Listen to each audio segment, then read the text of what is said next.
L'une des erreurs qui m'est arrivé de commettre ces dernières années, ça a été de faire passer des compétences avant un savoir-être.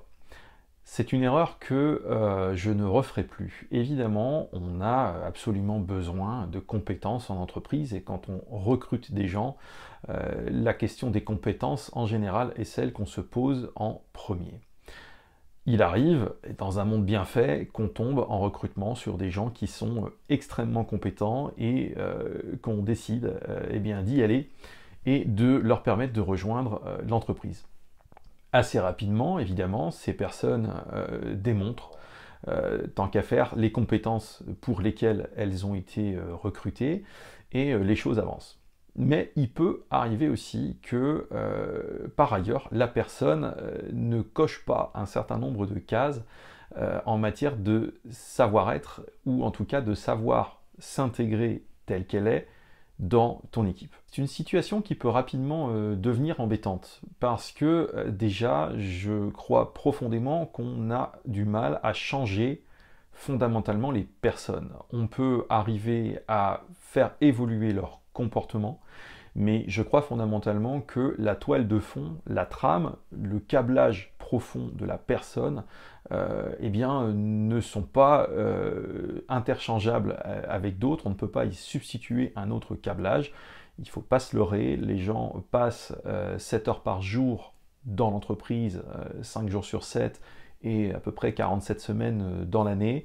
Le reste du temps, c'est-à-dire l'écrasante majorité du temps, ils ne sont pas dans l'entreprise et ils sont tout simplement dans leur vie quotidienne et également riches, mais aussi quelquefois lourds de leur passé. Il arrive alors que ce câblage profond des gens entre en collision avec le reste de tes salariés et de leur câblage à eux.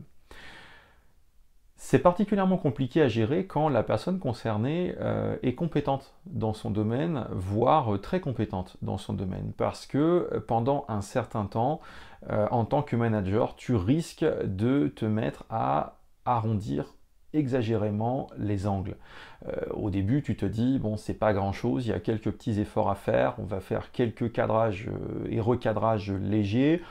On va demander également aux personnes autour de cette personne eh bien, de modifier un petit peu leur comportement à eux pour accommoder les caractéristiques de leurs collègues et les choses devraient rentrer assez rapidement dans l'ordre. Malheureusement, ce n'est pas toujours possible et il arrive un moment où tu te rends compte en tant que manager que tu te voiles certainement un peu la face sur le côté incompatible de la personnalité de certaines personnes dans ton groupe avec la culture générale de ton entreprise. Auquel cas, eh bien, tôt ou tard, tu vas rencontrer des problèmes que tu n'arriveras plus à rectifier. Plus tu vas tarder à identifier cette problématique de savoir-être, plus le problème va prendre de l'ampleur. En réalité, tu te rends compte que le reste de l'équipe passe beaucoup de temps en blabla et en interrogation permanente des uns et des autres. Tu sais pas la dernière de machin, tu sais pas ce qu'elle m'a sorti hier, tu sais pas ce qu'il a encore sorti en réunion, etc. Et les gens se mettent en mode ragot à débriefer, briefer et débriefer avec leurs collègues sur les derniers clashs intervenus avec telle ou telle personne. Quand tu dois manager tout ça, ça requiert une dose de plus en plus importante de damage control, c'est-à-dire que tu passes énormément de temps à défroisser ce qui a été froissé.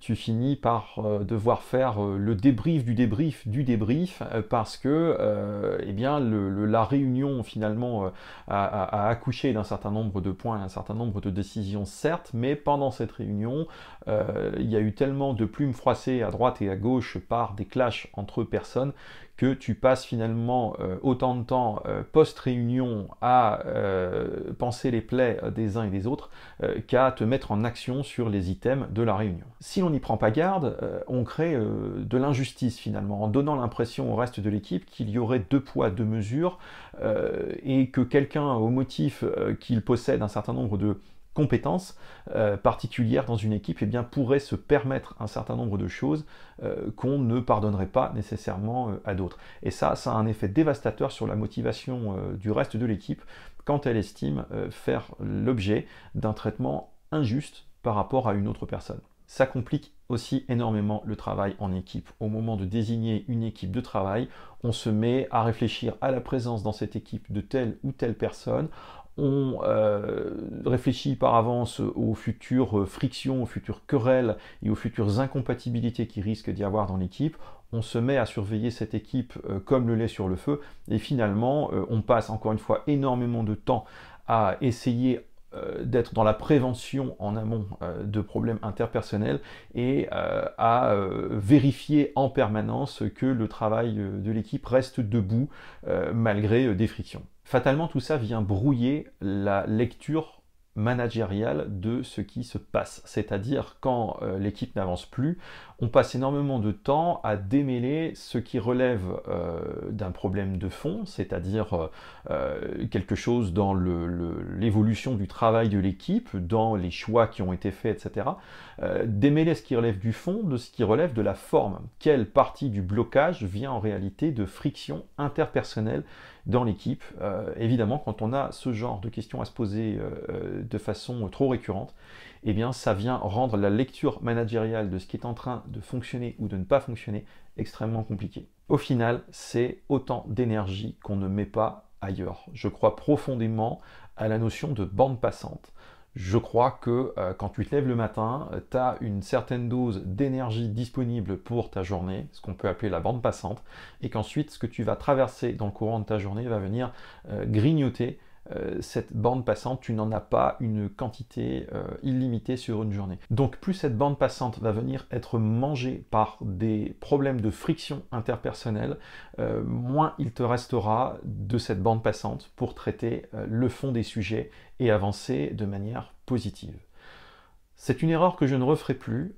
Je pense que des savoir-faire peuvent toujours s'acquérir en cours de route. On peut toujours travailler les compétences, rajouter des compétences là où elles sont manquantes. Par contre, donner du savoir-être dans un groupe à une personne qui a un câblage trop différent qu'elle a en général depuis des années, voire des décennies, eh bien, je pars du principe que c'est tout simplement trop compliqué. Au final, un salarié peut être aussi compétent et aussi éblouissant qu'il veut, à partir du moment où il est capable de s'intégrer au long cours dans un collectif et dans une culture d'entreprise, ça fonctionne. À partir du moment où il éprouve trop de difficultés à le faire au quotidien, eh bien malheureusement il ne reste plus qu'à lui souhaiter bonne continuation ailleurs que dans l'entreprise, parce qu'au final on a beau essayer et réessayer, à un moment donné ça finit toujours par clasher et on doit à ce moment-là tirer un constat définitif.